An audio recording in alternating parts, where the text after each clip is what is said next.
புதுக்கோட்டையை பத்தி யாராவது தெரிஞ்ச விஷயங்கள் ஏதாச்சும் இருக்கா? நம்ம யாருக்கிட்ட கேட்டாலும் நம்ம நல்லா இருக்க கூடாதுன்னு யாருமே நினைக்க மாட்டாங்க. இப்போ ஸ்கிராச்ல ரியோ இன்னைக்கு ஸ்கிராச்ல வர போறவங்களுக்கு என்ன அட்வைஸ்? அச்சீவ் பண்ணிட்டு திரும்பி பார்க்கும்போது ரியாலிட்டி இல்லைன்னா நல்லாவே இருக்கும். அங்க இருக்கும்போது இந்த இடம் தானே ஆசைப்பட்டேன், ஆனா இன்னும் அந்த இடம் இன்னும் பிடிச்சிருக்கா? அட்வைசஸை கேட்டுக்கோ, முடிவெடுக்கிறது உன் யோசனையில இருந்து மட்டும் எடு அப்படின்னு அவன் சொல்லுவேன். ஆர்டிலேண்ட் சிமிலர் தாட்ஸ் இருக்க ஒரு டீம் ஸ்டார்ட் பண்ற மாதிரி தான் எனக்கு ஒரு ஃபீல் இருந்தது. அதுல நீங்க அஃபண்ட் ஆகல, எப்படி சரி பண்ணலான்னு மட்டும் தான் யோசிச்சிருக்கீங்க. அதாவது ஒரு நடிகன் அப்படின்றவன் அவன் வாங்குற சம்பளம் எதுக்கு அப்படின்னா அவனோட கம்ஃபர்டபுளை விட்டு கொடுக்கறதுக்கு தான். சரி, இப்போ இருக்க யங்ஸ்டருக்கு ஒரு ரிஜெக்ஷன் வந்தா லைஃபே முடிஞ்சுன்னு நினைக்கிறேன். அந்த ரிஜெக்ஷன் ஆக நினைக்கிற யங்ஸ்டருக்கு என்ன சொல்லுவார்? ஒரு நோ வந்த உடனேயுமே கோவம் வரக்கூடாது. ஆக்சுவலா நான் வேணும் ஆப்போசிட் கேட்குறேன், நீங்க பதில் ஆப்போசிட் சொல்லணும்னு தான் கேட்குறேன். பாலாஜி தான் எனக்கு வந்து ராம இன்ட்ரடியூஸ் பண்ணுவாரு. நம்ம MD of river root Rio கனாக்கால் ரியோவுக்கு அட்வைஸோட தான் என்ன வரும்?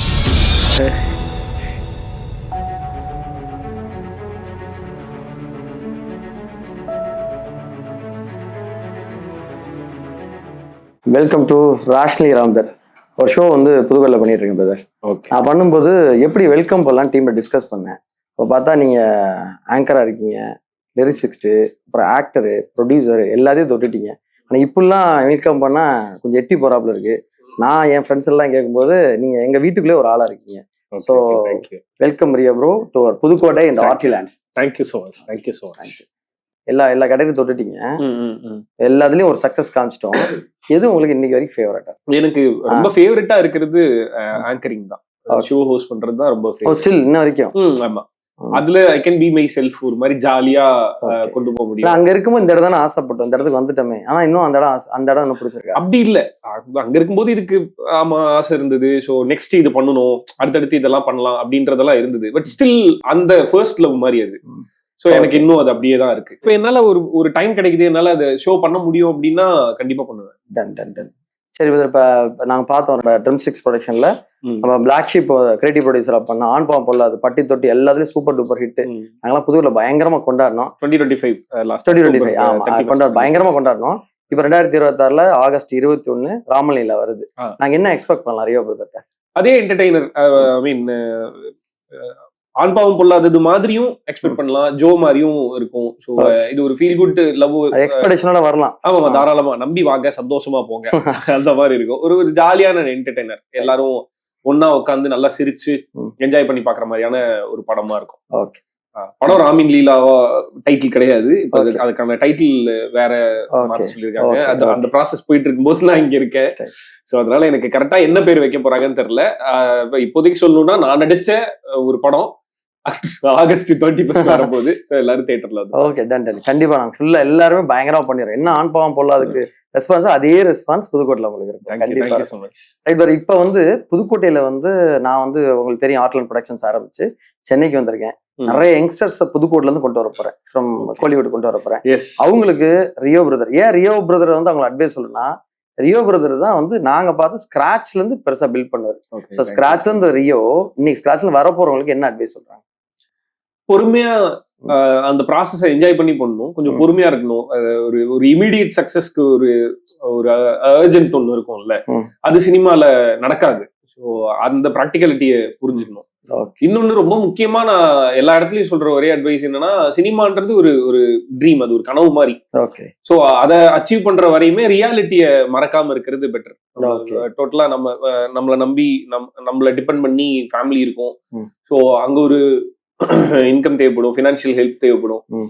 ஸோ நான் என்னோட கனவு நோக்கி போறேன் அப்படின்னு சொல்லிட்டு கண்ணை மூடிட்டு அதுக்குள்ளார டிராவல் பண்ணாம ரியாலிட்டியும் கொஞ்சம் பத்திரமா பாத்துக்கிறது பெட்டர். சூப்பர். பிகாஸ் அதை அச்சீவ் பண்ணிட்டு திரும்பி பார்க்கும்போது ரியாலிட்டி இல்லைன்னா நல்லாவே இருக்காது. ஸோ ரியாலிட்டியை முடிஞ்ச அளவு ரெண்டுமே பேலன்ஸ் பண்ணணும். Okay, done. அப்புறம் எனக்கு பிரதர், நான் வந்து ஒரு இண்டஸ்ட்ரி வச்சிருக்கேன், ஆர்ட்லேண்ட் இண்டஸ்ட்ரீஸ். அதுல வேலை பண்றேன். விக்னேஷ்காந்த் உயிர் நண்பன் உங்களுக்கு தெரியும், ரொம்ப வருஷமா அங்க டிராவல் பண்றேன். அடிக்கடி சினிமா பத்தி பேசுவேன், இன்ட்ரெஸ்ட் காமிச்சது இல்லை. ஆனா எனக்கு எது எக்ஸைட் பண்ணுச்சுன்னா, அவன் சொன்னான் ஒரு படம்னு ஒருத்தவங்க ப்ரொடியூஸ் பண்ண முடிவெடுத்தா டைரக்ட்ல ஆரம்பிச்சு தியேட்டர்ல டிக்கெட் கொடுக்குறவங்க பார்த்தா 10,000 பேருக்கு பலனடை வாங்கினாங்க ஒரு படம். இது எனக்கு ரொம்ப எக்ஸைட் ஆனிச்சு. இதனாலதான் அந்த ப்ரொடக்ஷன் கம்பெனி ஆரம்பிச்சேன். இது ரியோ பிரதருக்கு எந்த மூட்ல தோணுச்சு, எப்ப எக்ஸைட்மெண்ட் வந்துச்சு, இல்ல எதனால? இல்ல நடிக்க இல்ல, ப்ரொடியூசர் ரியோட்ட பேசுறேன். ப்ரொடியூசர் அது எக்ஸைட்மெண்ட் இல்ல, ஒரு டெஸ்பிரேஷன்ல தான் நான் ப்ரொடியூசர் ஆகணும் முடிவு பண்ணேன். இந்த டெஸ்பிரேஷன் என்ன அப்படின்னா, இப்போ ஒரு படம் நடிச்சிடுறேன், அந்த படத்துல என்னோட மூஞ்சி தெரியுது, நான் ஸ்கிரீன்ல வர்றேன், எனக்கு அடுத்தடுத்த வாய்ப்பு கிடைக்குது. பட் நான் ஸ்கிரீன்ல வந்து என்னை பிடிச்சது இல்ல, அந்த படம் பிடிக்குது, அந்த படத்துல என்ன பார்க்கும்போது பிடிக்குது. ஸோ அதோட பேஸ் என்ன அப்படின்னு பார்த்தா அதுல இருந்து டெக்னீஷியன்ஸ் தாண்டி என்னோட ஃப்ரெண்ட்ஸ். ஸோ நாங்க எல்லாரும் ஒன்னா சேர்ந்துதான் அந்த வேலையை ரசிச்சு பண்ணோம். ஒரு படம் நல்லா போனதுக்கு அப்புறமேட்டு அடுத்து எனக்கான வாய்ப்பு வந்துகிட்டே இருந்தது. But what about my team அப்படிங்கும்போது அவங்களுக்கான கரெக்டான சான்சஸ் கிடைக்கல. அகைன் நானுமே ஒவ்வொரு படமும் பண்ணும்போது என் டீம்ல இருக்க யாராவது அசோசியேட் பண்ணிக்கிட்டு முடிஞ்ச அளவு ஒன்னா சேர்ந்து படம் பண்ணணும், ஜாலியா எல்லாரும் ஒன்னா ஒர்க் பண்ணிக்கிட்டே இருக்கணும் அப்படின்றதுக்காக நிறைய எஃபர்ட் போட்டுருந்தேன். பட் ஹவு லாங் அப்படின்னு பார்த்தா அது கிடையாது. ரொம்ப நாளைக்கு என்னால மத்த ப்ரொடியூசர்ஸ்ட போயிட்டு இந்த டெக்னீஷியன் யூஸ் பண்ணலாம், இவரு டைரக்ட் பண்ணிட்டுமே, இவர்கிட்ட ஒரு கதை இருக்கு, நான் இதை பண்றேன், இவரு சினிமாட்டோகிராஃபரா இருக்கட்டும், இவரு கொரியோகிராஃபரா இருக்கட்டும், மியூசிக் டைரக்டர் இவரு இருக்கட்டும் அப்படின்னு சொல்லிட்டு என்னோட ஃப்ரெண்ட்ஸை நான் ரெக்கமெண்ட் பண்ணிட்டே இருக்க முடியாது. அது ஒரு சர்டன் பாயிண்ட்டுக்கு மேல அது தப்பாவும் போயிடும். வந்தான்னா நம்ம இஷ்டத்துக்கு படம் பண்ண முடியாது, ரியோட இஷ்டத்துக்கு தான் படம் பண்ண முடியும் அப்படின்னு ஈஸியா இந்த சினிமா சொல்லிடும். சோ அதனால கொஞ்சம் யோசிச்சு பார்த்தேன், எனக்கு இவங்களோட சேர்ந்து ஒர்க் பண்ணிட்டே இருக்கணும். எனக்கு அதான் இந்தியா சினிமால எனக்கு பிடிச்ச டெக்னீஷியன்ஸ் இவங்கெல்லாம் தான். எனக்கு இவங்களோட ஒர்க் பண்ணிக்கிட்டே இருக்கணும். அப்ப அந்த எஸ்ஆர்னோ சொல்ற இடம் ப்ரொடியூசர்ன்ற இடம், நானே அந்த ப்ரொடியூசரா இருந்துட்டேன் அப்படின்னா ஒன்லி எஸ் மட்டும் தான் இருக்கும். Super, well plan. அப்ப அது ஆக்சிடென்ட் நடக்கல, வெல் பிளான். அப்ப இன்னும் பெரிய கனவு வச்சிருக்கீங்க, நிறைய எக்ஸ்பெக்ட் பண்ணலாம். Okay brother. இப்ப கண்டினியூஸா நாங்க படம் பண்ணிட்டே இருப்போம்ல. இப்ப என்னோட டீம் என் கூடயே இருக்கும், எனக்கு பிடிச்ச டெக்னீஷியன்ஸ் என்னோட ப்ரொடக்ஷன்ல படம் பண்ணிக்கிட்டே இருப்பாங்க. ஓகே. சக்சஸ் ஃபெயிலியர் அப்படின்ற கேட்டகரிக்குள்ளாரே ரிவர்வுட் ஸ்டுடியோஸ் கிடையாது. நாங்க எல்லாரும் சேர்ந்து ஒரு படத்தை பண்ணி ரிலீஸ் பண்ணிட்டோம்னாவே எங்களுக்கு பெரிய சக்சஸ். Super brother. இப்ப 2011 கனாக்காலங்களை பார்த்த ரியோ, இன்னைக்கு வந்து 2026 ரிவர்வுட்டோட எம்டி. இந்த நம்ம எம்டி ஆஃப் ரிவர்வுட் ரியோ கனாக்காலன் ரியோவுக்கு அட்வைஸோட தான் என்னவா இருக்கும்? இல்ல கொஞ்சம் வேகமா அடைஞ்சிருக்கலாம் அந்த இடத்த, நீ இப்படி பண்ணிருந்தா வேகமா அடைஞ்சிருக்கலாம் அப்படின்னா அது அப்படி எனக்கு தோணுது இல்ல. இல்ல அப்படி கேக்குறேன், வேணும்னு ஆப்போசிட் கேக்குறேன். நீங்க பதில் ஆப்போசிட் சொல்லணும் தான் கேக்குறேன். வேகம் அடைகிறது நல்லதா கெட்டதா? இல்ல, எனக்கு த்ரூ அவுட் இந்த ப்ராசஸ் எல்லாமே எனக்கு ஒரு லேர்னிங் கொடுத்துருக்கு, ஒரு எக்ஸ்பீரியன்ஸ் கொடுத்துருக்கு, இன்னும் மெச்சூர் ஆக்கி இருக்கு. இன்னும் நான் சினிமாவை பாக்குற விதத்தை கொஞ்சம் கொஞ்சமா ஷேப் பண்ணுது. ஒரு என்டர்டெய்னர் அப்படின்னா அந்த என்டர்டெய்னர் இப்ப நாங்க எடுத்திருக்க படம் ஒரு ஜாலியான படம், ஆனா எங்களால அந்த ரிலீஸை ஜாலியா பண்ண முடியல. ஒரு டூ மச் ஆஃப் ப்ரெஷர் இருக்கு. இப்ப அந்த ப்ரெஷரை என்னால ஒரு மாதிரி ஹேண்டில் பண்ண முடியுது. அப்போ இத்தனை ப்ராசஸ், ஐ மீன் இவ்வளவு தூரம் நடந்த எக்ஸ்பீரியன்ஸ் எல்லாம் தான் என்ன அந்த மாதிரி ஷேப் பண்ணுது. இல்லைன்னா ஒரு பயம் வந்திருக்கும், ஒரு ஒரு ஒரு தயக்கம், ஒரு பயம், அதுக்குள்ளாரெல்லாம் போயிருப்போம்ல. ஸோ அதுக்கு இந்த எக்ஸ்பீரியன்ஸ் தேவைப்படுது. ஸோ நான் இப்ப அந்த ரியோ கிட்ட போய் சொன்னேன் அப்படின்னா, நீ ஏதாவது மாத்தி யோசிக்கணும், மாத்தி பண்ணணும் அப்படின்னு வேற யாரோட அட்வைஸாவது கேட்கணும்னு தோணுச்சுன்னா நான் உன்னை வார்ன் பண்றேன், உனக்கு தோன்றதை மட்டும் பண்ணு, உனக்கு தோன்றதை மட்டும் பண்ணி தான் இப்ப எதிரில் நிக்கிற இந்த ரியோ இருக்கேன். ஸோ அதனால அட்வைசஸை கேட்டுக்கோ, முடிவெடுக்கிறது உன் யோசனையில இருந்து மட்டும் எடு அப்படின்னு அவன்கிட்ட சொல்லிட்டு வரேன். ஆனா இந்த ரியோக்கு மட்டும் இல்ல, எங்க எல்லாருக்கும் அதேதான், அதே அட்வைஸ் எல்லாரும் காமனா பொருந்தும். நம்ம மத்தவங்களுக்கு சொல்றதும் அதுதான். அதுக்குன்னு அட்வைஸை கேட்க கூடாதுன்றது என்னோட ஸ்டாண்ட் கிடையாது. லிசன் பண்ணணும், எல்லாரும் சொல்ற சஜஷனையும் நம்ம ஏத்துக்கணும், எல்லாரும் சொல்ற அட்வைஸையும் நம்ம காது கொடுத்து கேட்கணும். பட் முடிவு நம்மளோட தான் இருக்கணும். எது வேணும் வேணான்ற முடிவு நம்மளோட ஸ்டாண்ட்ல இருக்கணும். அண்ட் அதுக்கு அடுத்து அந்த முடிவு ஏன் நம்மளோட தான் இருக்கணும்னு சொல்றேன்னா, ஒரு தப்பு நடந்துருச்சுன்னா நம்ம இன்னொருத்தர் காரணம் சொல்லிடவே கூடாது. நம்ம எடுக்கிற முடிவுல தான் அந்த தப்பு நடக்குது. அப்ப நான் எடுத்த முடிவுனால இப்படி ஒரு தப்பு நடந்திருக்கு, இதை நான் சரி பண்ணிக்கணும்னு அப்பதான் முடிவு எடுக்க முடியும். வேற ஒருத்தரோட பேச்சை கேட்டுட்டோம்னா ஈஸியா அவங்க மேல கோல் சொல்லிட்டு போயிடலாம், அங்க லேர்ன் பண்ணவே முடியாது. ரிவர் ரூட் இருக்குல்ல பிரதர், பேரே ரொம்ப இன்ட்ரெஸ்டிங். நாங்க அதை டீகோட் பண்ணும்போது பார்த்தோம். ரிவர் ரூட், இப்ப நதி ஆரம்பிக்குதுன்னா, ஒரு ஆறு ஆரம்பிக்குதுன்னா அதுவே அது பாதை அமைச்சிருக்கும், அது போறதெல்லாம் செழிப்பு அதிகமா இருக்கும், அது போற பாதையில எல்லாம் பாருங்க செழிப்பாயிட்டு வரும், நதி அது வேலையை அது பாத்துட்டே போகும். அதே மாதிரிதான் ரியோ பிரதர். நாங்க அந்த தாட்ல தான், அதுதான் தாட்ல ரியோன்ற பேரோட எக்ஸாக்ட் மீனிங் அப்படிங்களா? Okay okay okay. அது நீங்களும் வளர்ந்து எல்லாரும் வளரணும் எண்ணங்கள், அந்த எண்ணம் தான் பேரா மாறி இருக்கு. ஆமா ஆமா. எனக்கு ரிவர்வுட் ஸ்டுடியோஸோட இன்டென்ஷனாவும் அதுதான் இருக்கு. ரிவர்வுட் ஸ்டுடியோஸோட கோல் என்ன அப்படின்னு கேட்டா கோல் கிடையாது. அது ஃபர்ஸ்ட் என்னோட தாட்டாவே இருந்தது, இப்படி ஒரு படம் பண்ணணும், இந்த மாதிரியான சரி சினிமாவை புரட்டி போட்டு நம்ம அந்த மாதிரிலாம் எதுவும் கிடையாது. ரிவர்வுட் ஸ்டுடியோஸோட ஒரே கோல் கிடையாது. நம்ம கண்டினியூஸா படம் பண்ணிட்டே இருக்கணும், தொடர்ந்து ஒர்க் பண்ணிட்டே இருக்கணும், அந்த பண்ற ஒர்க்ல எல்லாம் எல்லாரும் ஹாப்பியா இருந்துகிட்டே இருக்கணும். என்னோட ஃபர்ஸ்ட் மீட்டிங் பிரதர் உங்களோட என்ன ஞாபகம், நான் விக்கியோட ஒரு நாள பழகுறேன், பட் நான் ரொம்ப டிராவல் பண்ண அவன்கிட்ட சுத்த மாட்டேன், போன்ல மட்டும் தான் பேசுவேன். முதல் முறையா ஆண் பாவம் பொல்லாத விட அந்த இந்த ப்ரொமோஷன்னா நான் பண்றேன்டான்னு சொல்லி பாட்லன் ப்ரொடக்ஷன்ஸ் அப்ப பண்ணும்போது பண்ணோம். அப்ப நாளைக்கு ரியோ வரேன்னு சொல்லிட்டாருன்னு சொன்னா நீ பட்டிமன்றத்துக்கு வந்துருக்கீங்க. அப்ப பார்த்தேன் நான் எக்ஸ்பெக்டேஷன்லாம் ஹீரோனா அப்படி இருப்பாங்க, அப்படிதானே நான் பார்த்தேன். பார்த்தா ரியோ சும்மா கேப்ல வந்து இறங்குறாரு, ஹாய் சொல்றாரு, முதல் தடவை எனக்கு கட்டி பிடிக்கிறாரு, இவ்வளவு கூலா போறாரு, ரூம் போறாரு, திருப்பி டிராப் பண்ண வந்து இல்ல நானே கேப்ல போய்க்கிறேன்னு போறாரு. இந்த சிம்பிளிசிட்டி இருக்குல்ல, சிம்பிளிசிட்டியே கரெக்டான வார்த்தையில சொல்றேன். இது ஆக்சுவலி ஒரு மனிதனுக்கு என்ன நல்லது கொடுக்குது? இது எனக்கு ஒரு திருப்தியை கொடுக்குது. நான் என் எதிரில இருந்து யாரையுமே முகம் சுழிக்கிற மாதிரி அவங்களுக்கு எதிரில இருந்து யாரையுமே கஷ்டப்படுத்தாம நான் இருந்து நான் வந்து போயிடுவேன். எங்க நான் கிராஸ் பண்ணிட்டு போனாலுமே அங்க ஒருத்தர் ஹர்ட் பண்ணிட்டு எந்த நிலைமைக்கு போனாலும் அதை நம்மளால மெயின்டைன் பண்ண முடியும். பண்ண முடியும். அதுதான் கேக்குறேன். பண்ண முடியாதுன்னு ஒண்ணு கிடையாது இல்ல. பண்ண முடியாதுன்னு ஒண்ணு கிடையாது. அது எக்ஸ்கியூஸ் எல்லாரும் சொல்றது. ஆமா, பண்ண முடியாதுன்னு சொல்றது ஒரு எக்ஸ்கியூஸ்.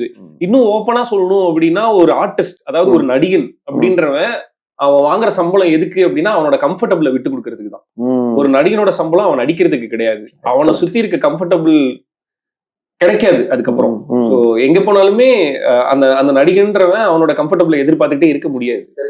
அதுக்குதான் சம்பளம், அதுக்குதான் அந்த சாக்ரிஃபைஸ் தான் சம்பளம். ஆமா. ஓகே. இப்ப என் லைஃப்ல பிரதர், நான் இப்ப மோர் தென் 13 வருஷமா இந்த ஃபீல்ட்ல இருக்கேன். நம்ம 200 பேர் வேலை பார்க்குறோம். என்ன நடந்தாலும் உணர்ந்து சேலரி போடுறது, 3 வேளைக்கு ஃபுட்டு போடுறது, இதெல்லாம் பண்ண ஆரம்பிச்சிட்டோம். பட் இதுக்கு நடுவுல இந்த சாக்ரிஃபைஸால எனக்கு என்னன்னா ஃபேமிலி டைம் ரொம்ப குறைஞ்சிருச்சு.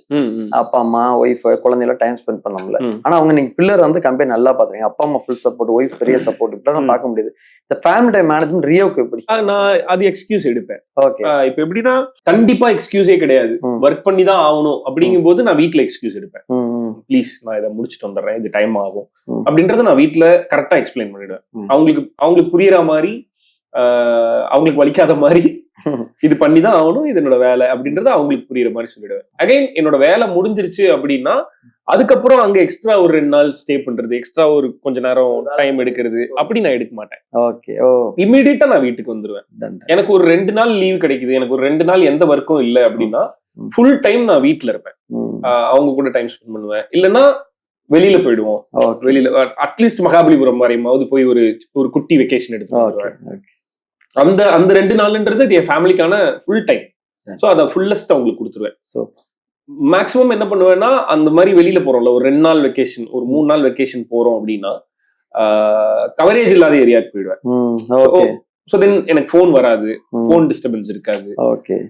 ஸோ மேக்ஸிமம் அப்படி டைம் கொடுத்துருவேன். இல்ல பக்கத்துல போறேன் அப்படின்னா ஏதாவது ஃபோன் வந்ததுன்னா கூட வெக்கேஷன்ல தான் இருக்கும், நான் தான் உன்னை கூட்டு வந்துட்டேன்ல, நீ ஜாலியா இரு அப்படின்ற மூடே எடுக்க மாட்டேன். எனக்கு ஃபோன் வருதுன்னா எக்ஸ்கியூஸ் கேட்பேன், இது மட்டும் பேசிட்டு இருந்தேன், ஒரு 1 மணி நேரம் என்ன டிஸ்டர்ப் பண்ணாத, நான் திரும்பி வந்து ஜாயின் பண்ணிக்கிறேன் அப்படின்னு சொல்லிட்டு போவேன். ஸோ அதுதான் அது எக்ஸ்கியூஸ்ன்றதை தாண்டி அது அவங்களுக்கான ரெஸ்பெக்ட். அதை கொடுத்துட்டோம் அப்படின்னா கரெக்டா இருந்துரும். இப்ப நான் ஆர்ட்லாண்ட் ப்ரொடக்ஷன்ஸ் ஆரம்பிச்சு ரொம்ப ஷார்ட் டைம் பிளான் பண்ணி ஓப்பனிங் பண்ணோம் சென்னையில. அப்ப பாத்தீங்கன்னா நாங்க பெருசா யாரும் கூப்பிடல ஓப்பனிங்னா, சரி உடனே பிளான் பண்ணி படம் ஆகஸ்ட் 31 பூஜை போட்டு ஸ்டார்ட் பண்ண முடியும் பண்ணல. இப்ப பார்த்தா நாங்க போகும்போது வந்த surprise video, first video Rio video. எனக்கு ரியோ பிரதர்ட்ட வந்து ஃபர்ஸ்ட் வீடியோ பார்த்தேன். அது நான் எப்படி பாக்குறேன்னா, இப்படி ஒருத்தங்க ஆரம்பிக்கிறாங்க சக ப்ரொடியூசர்னா, இவர் சப்போர்ட்டிங் சம்திங். நீங்க இப்ப எனக்கு சீனியர் தான், நீங்க சீனியர் ப்ரொடியூசர், ஜூனியர் ப்ரொடியூசருக்கு என்ன அட்வைஸ் சொல்றீங்க? படத்துக்கு தேவையானத தவறாம செலவு பண்ணிடுங்க. அது தேவையா வேணுமா வேணாமான்றது நம்ம த்ரூ த ப்ராசஸ்ல நம்மளால தெரிஞ்சுக்க முடியும். ஸோ ஆக்சுவல் நீட் என்ன அப்படின்றது ரொம்ப முக்கியமா. தேவையில்லாத செலவு பண்ணாதீங்க. ரொம்ப தேவையில்லாம இப்ப இதை பண்ணிட்டோம்னா பயங்கரமா வந்துரும் அப்படின்னு சொல்லிட்டு ஒரு ஆசை இருக்கும். ஆனா அதுக்கு ஒரு லிமிடேஷன் இருக்கும். நம்மளால 1 லட்சம் ரூபாயிலையும் ஒரு வேலையை செய்ய முடியும், அதே வேலையை 10 லட்சம் ரூபாயிலையும் செய்ய முடியும். அந்த 10 லட்ச ரூபான்றது கிளாமர். அந்த 10 லட்ச ரூபாய் தேவையா வேணாமா அப்படின்றத வந்து யோசிச்சு முடிவு பண்ணி பண்ணுங்க. அதுவும் பிசினஸ் டாக்டிக்ஸ் எல்லாத்தையும் ப்ராப்பரா அண்டர்ஸ்டாண்ட் பண்ணி. இங்க சினிமாவை பொறுத்தளவு நம்ம யாருக்கிட்ட கேட்டாலும் நம்ம நல்லா இருக்க கூடாதுன்னு யாருமே நினைக்க மாட்டாங்க. என்ன பொறுத்தளவு நான் பார்த்த மனிதர்கள், சினிமால இருக்கவங்க அவனும் நல்லா இருக்கணும், சினிமா நல்லா இருக்கணும் அப்படின்னு நினைக்கிற மனிதர்களை தான் நான் என்ன சுத்தி நான் பார்த்திருக்கேன். சோ யார்கிட்ட வேணாலும் நம்ம எந்த நேரத்துல வேணாலுமே அவங்களை அப்ரோச் பண்ணி, இது இப்படி இருக்கு, இப்படி ஒண்ணு நடக்குது, இதுக்கு என்ன பண்ணணும் அப்படின்னு கேட்டா எல்லாருமே சொல்லுவாங்க. எல்லாருமே நமக்கு ஹெல்ப் பண்றதுக்கு தான் ரெடியா இருப்பாங்க. ஸோ அட் எனி டைம் ஒரு ஒரு ஒரு டெக்னீஷியனை எடுத்துக்கிறதுலயா இருக்கட்டும், இல்ல அவங்களுக்கு தேவையான எக்யூப்மெண்ட் வாங்கி கொடுக்கறதுலயா இருக்கட்டும், இல்ல எந்த இடத்துல ஷூட் பண்ண போறோன்றதுக்கான லொகேஷன் செலவுல ஆரம்பிச்சு அங்க இருக்க லோக்கல் ஏரியா மேனேஜருக்கு ஒரு அமௌண்ட் கொடுப்போம்ல, ஸோ அது வரையும் சொல்றேன். எல்லாத்தையுமே கேட்டு கேட்டு கேட்டு கேட்டு அது சரியான செலவா அப்படின்னு பார்த்து மட்டும் பண்ணுங்க. இவ்வளவு பிஸியா இருந்தாலும் அதை கரெக்டா அதுக்கு மீட்டர் பண்ணிடுறீங்க. ஆமா, அது மானிட்டர் பண்றதுக்கு டீம் இருக்காங்க. ஸோ நான் ரொம்ப கிஃப்டடு. என்னோட ரிவர் ரூட் ஸ்டுடியோஸ்ல இருக்க பசங்க வந்து கிடைச்சதுக்கு ஐ அம் வெரி கிஃப்டட். பார்த்தேன் ஒரு போஸ்ட் போட்டீங்க மரண மாசம் ஒரு போட்டோ ஷூட் பண்ணி கோட் போட்டுட்டு சூப்பரா இருந்துச்சு, எக்ஸலென்ட்டா இருந்துச்சு. Thank you so much. நாங்க அத மாதிரி ஒன்னு ரீக்ரியேட் பண்ணிருக்கோம் ஆர்ட்ல. அது ஏன் பண்ணேன் அப்படின்னா எல்லாருமே ஃபர்ஸ்ட் டைமர். ஓகே, எல்லாருமே ஃபர்ஸ்ட் டைமர். இப்ப என்னோடதுல இபியா இருக்கவர் வந்து இபியா இருந்தது இல்ல அதுக்கு முன்னாடி, ப்ரொடக்ஷன் கண்ட்ரோலரா இருக்கவர் அதுக்கு முன்னாடி ப்ரொடக்ஷன் கண்ட்ரோலரா இருந்தவர் இல்ல, மேனேஜர் இதுக்கு முன்னாடி மேனேஜரா இருந்தவர் இல்ல. எல்லாருமே அந்த பொசிஷன் ஃபர்ஸ்ட் டைமர்.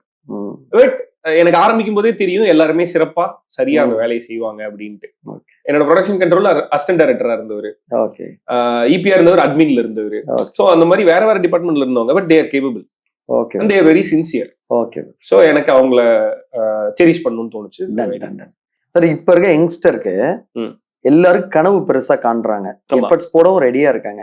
ஆனா அவங்க பயப்படுற ரிஜெக்ஷனுக்கு ரொம்ப பயப்படுறாங்க. ஒரு ரிஜெக்ஷன் வந்தா லைஃபே முடிஞ்சுன்னு நினைக்கிறாங்க. எனக்கு தெரியும் ரியோ பிரதர் நான் எட்டி இருந்து பார்த்தாலும் நிறைய காலங்கள் பார்த்துட்டு இருக்கேன். நிறைய ரிஜெக்ஷன் இருந்திருக்கும்.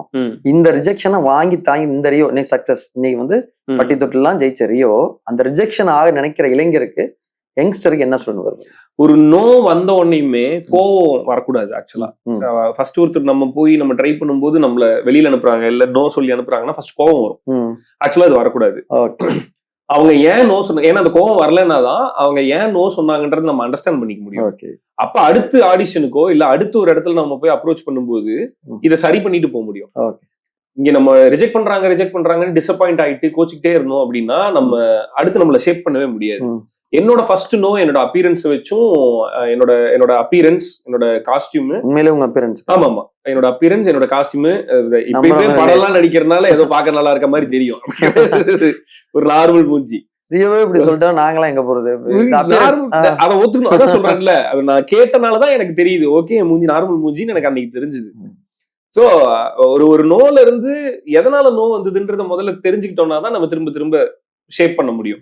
அன்னைக்கு எனக்கு வந்து இதனாலதான் ரிஜெக்ஷன் அப்படின்றது என்னால புரிஞ்சுக்கிட்டனால நான் அடுத்த தடவை போகும்போது கொஞ்சம் அயன் பண்ணி சட்டை போட்டு போனேன். தலையை ரெடி பண்ணிட்டு போனோம். கரெக்டா ஹேர் அவர் சொன்னது உண்மை. சொன்ன உடனே ஒரு மாதிரி மூஞ்சில் அடிச்ச மாதிரி இருந்துச்சு, கஷ்டமா இருந்துச்சு. இல்லன்னு நான் சொல்ல. வெளியில வந்து டீ கடையில் நின்றுட்டு ஆக்சுவலா அந்த ஆடிஷனுக்காக நான் கோயம்புத்தூர்ல இருந்து பஸ் பிடிச்சு கஷ்டப்பட்டு வந்திருக்கேன். காலையில வந்து போய் அவங்க மூஞ்சில் முடிச்சோன்னே கிடையாது போ அப்படின்ட்டா நான் வந்து அந்த ஒரு மணி நேரத்துல என் வேலை முடிஞ்சிருச்சு. திரும்ப நான் 12 மணி நேரம் டிராவல் பண்ணி திரும்ப கோயம்புத்தூர் போனோம். என்னடா இப்ப திரும்பி போகணுமே, சரின்னு சொல்லியிருந்தா நல்லா இருந்திருக்கும், ஏன் வேணான்னு சொன்னாங்க அப்படின்னு யோசிக்கும் போது தான் நான் ரியலைஸ் பண்ணேன். ஆமா, டிராவல் பண்ணி வந்துட்டு அப்படியே போய் நின்னேன். ப்ராப்பர் ட்ரெஸ்ஸிங் இல்ல, ப்ராப்பரா க்ரூம் பண்ணிக்காம நான் போய் நின்னேன். ஸோ கேமரால என்னை பார்க்கும்போது ஆப்வியஸா ஒரு மாதிரி நல்லா இருந்திருக்காரு. ஸோ அப்போ அவங்க சொன்னது கரெக்டு தான். அடுத்த தடவை என்ன பண்ணேன்னா வந்து எங்க அக்காவுக்கு ஃபோன் பண்ணி சொல்லி வீட்டுல போய் குளிச்சு ரெடி ஆகி ஒவ்வொரு இன்டர்வியூல, அதான் நான் சொன்னது ஃபர்ஸ்ட் இன்டர்வியூல நடந்தது இதுதான் அப்பியரன்ஸ். ஸோ தென் நான் அதை க்ரூம் பண்ணிக்கிறதுக்கும் பெட்டரா ஆக்கிக்கிறதுக்கும் இது பண்ணிட்டு இருந்தேன். அதுக்கப்புறமேட்டு அகைன் ஒவ்வொரு இடத்துலயும் ஒவ்வொன்னு தெரிஞ்சுக்கிட்டு பண்ண ஆரம்பிச்சேன். ஒரு ஆடிஷன் விஜய் டிவில நடந்த ஆடிஷன்ல டைட்டில் வின் பண்ணி தான் நான் கணக்காலங்கள் நடிச்சது. சோ அந்த ஆடிஷனுக்கு போகும்போது எனக்கு ஃபர்ஸ்ட் எக்ஸ்பீரியன்ஸ் இருக்குல்ல, அங்க நோ வாங்கிட்டோம். இப்ப இந்த ஆடிஷன்ல நான் நோ வாங்க கூடாது. அப்ப அது என்னது ஆடிஷன்னா என்னது என்ன பண்ணணும் அப்படின்னு சொல்லிட்டு ஒரு நாள் ஃபுல்லா ஆடிஷனுக்கு டோக்கன் வாங்கிட்டு உள்ளுக்குள்ளார போயிட்டு நான் ஆடிஷன் அட்டன் பண்ணவே இல்லை. எல்லாரும் என்னென்ன பண்றாங்கன்றத நான் பாத்துக்கிட்டு இருந்தேன், வேடிக்கை பார்த்தேன். சோ அந்த அன்னைக்கு கோயம்புத்தூர்ல நான் ஆடிஷனே அட்டன் பண்ணாம சும்மா சுத்திட்டு இருந்தேன் உள்ள. சும்மா என்ன பண்றாங்க ஆடிஷன்னா முதல்ல என்ன அப்படின்றதெல்லாம் பார்த்துட்டு அடுத்த தடவை போகும்போது ஃபைனலான கொஸ்டின் பிரதர். புதுக்கோட்டை உங்கள்ட்ட கேட்டேன், வரும்போதே கேட்டேன், புதுக்கோட்டை ஆல்ரெடி வந்திருக்கேன். நீங்க புதுக்கோட்டையை பத்தி ஏதாவது தெரிஞ்ச விஷயங்கள் ஏதாச்சும் இருக்கா? எனக்கு இங்க பாலாஜி தயாளன்னு ஒருத்தர் தெரியும். பாலாஜி யாருன்னா என்னோட 8th கூட படிக்கிற ஃப்ரெண்ட். ஓகே, அது சொல்லலாம் தான் கேட்டேன். Balaji is very close to me. நானும் பாலாஜியும் 8th ஒரே ஸ்கூல்ல படிக்கிறோம். அவனுக்கு தெரியும் எங்க இருந்து இங்க என்னென்ன கஷ்டப்பட்டு இங்க வந்து இண்டஸ்ட்ரியில வந்து சாக்ரிஃபைஸ் பண்ணிருக்காங்க. சோ பாலாஜி நம்ம பாட்டுல நம்ம ராமலீலா படத்துல இருக்காரு, பெரிய ரோல்ல இருக்காரு, முக்கியமான ரோல்ல இருக்காரு. இன்னொன்னு அவர் கூட சேர்ந்து ஒர்க் பண்ணும் அப்படின்னு எனக்கு முன்னாடி இருந்தே இருந்துட்டு இருந்தது. பட் அது கரெக்டா அமையவே இல்லை.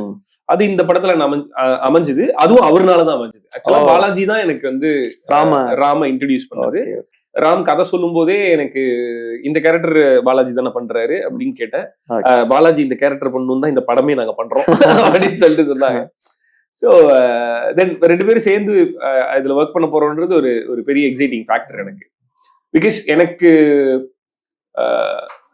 சுத்தி நிறைய ஃப்ரெண்ட்ஸ் இருக்காங்க, எல்லாருக்கிட்டையுமே எனக்கு இந்த குவாலிட்டி பிடிக்கும். ஐ மீன் என்ன நடந்தாலுமே என் கூட ரொம்ப ஸ்ட்ராங்கா நிப்பாங்க.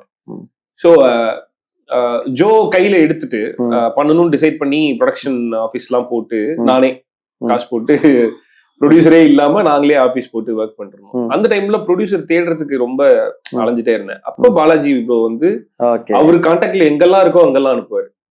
நாங்க பாத்துட்டு நான் எப்படி ரியோ பாலாஜிலே பார்த்தோன்னா தளபதினு ஸ்டேட்டஸ் வச்சு ஸ்டோரி வச்சுட்டு இருப்பாரு. பார்த்தேன்.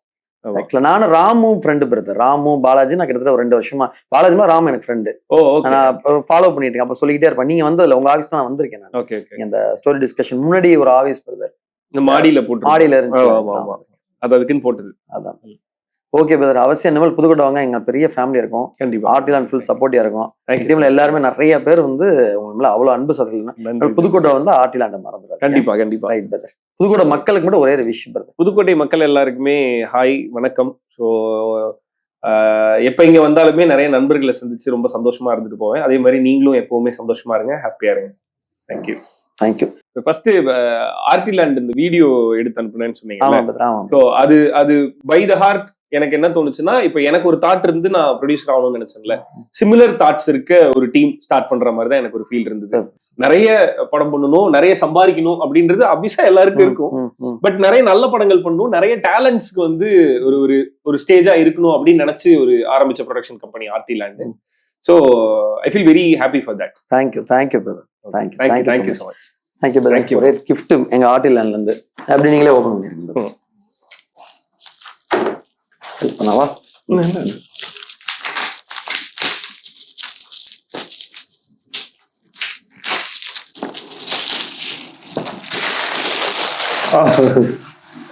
சுட ரெடி பண்ணிட்டீங்களா? இது நாங்க ஒரு டெக்னாலஜி பிரதர். இது வந்து ஒரு 4 மினிட்ஸ்ல இந்த மாதிரி குவாலிட்டியான கேமரா ரெடி பண்ணிருக்கோம். ஃபுல்லி யூவி பிரிண்ட், பேக்ல ரிவர்ஸ்ல பிரிண்ட் பண்றது, not a photo frame. Okay, டக்குன்னு வந்துருச்சு. அதான் பிரதர், அதான் எங்க ஆர்ட்லாண்ட் மேஜிக்.